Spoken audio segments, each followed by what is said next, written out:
От днес София е дизайн. Преди броени часове беше открит международният форум София Дизайн Уик. Може ли детски пояс за плуване да се превърне в част от интериора? И как можете да карате скейтборд, докато бутате бебешка количка?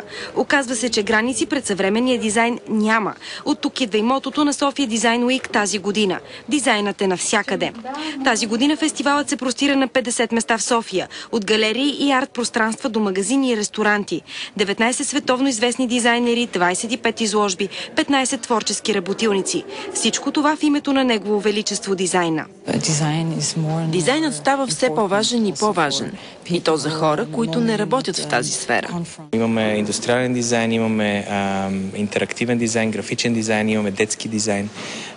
Имаме просто всички сфери на живота, както така, понеже дизайнът всъщност засяга също всички сфери на живота и той е навсякъде около нас. Краят на фестивала също обещава да бъде доста зрелищен. На 18 юни столичната улица Шишман ще изглежда доста различно. Ще имаме трансформатори, които ще трансформират обекти, ще има перформанси, ще има музика, ще има всякакво... Ще бъде като карнавал, всъщност дизайн в карнавал. Началото на събитието е в 12 часа. Освен за възрастни, инициативите от София Дизайн Уик могат да бъдат интересни и за децата. Как дизайнът привлича вниманието на най-малките, сега ще ни разкаже Кристина Владимирова. Добър вечер, Криси.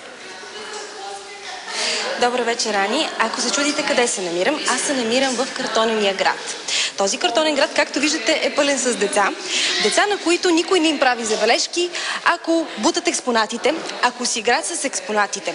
Защо? Защото всичко е направено за тях. А каква е целта на всичко това? Сега ще попитаме създателката Вики. Здравей! Каква е целта всъщност на това нещо?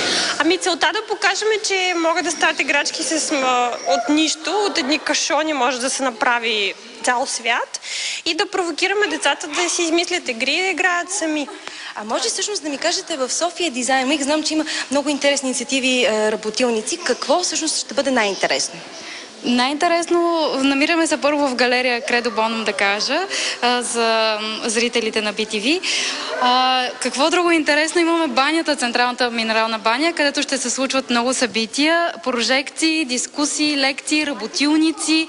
Заповядайте, подготвили сме страшно интересни изложби и всеки може да участва, те са отворени за всички. Много ви благодаря. Аз оставам сега да си поиграем малко в Картонения град. Ани? Благодарим ти, Криси. Кристина Владимирова за Международния форум София Дизайн Уик.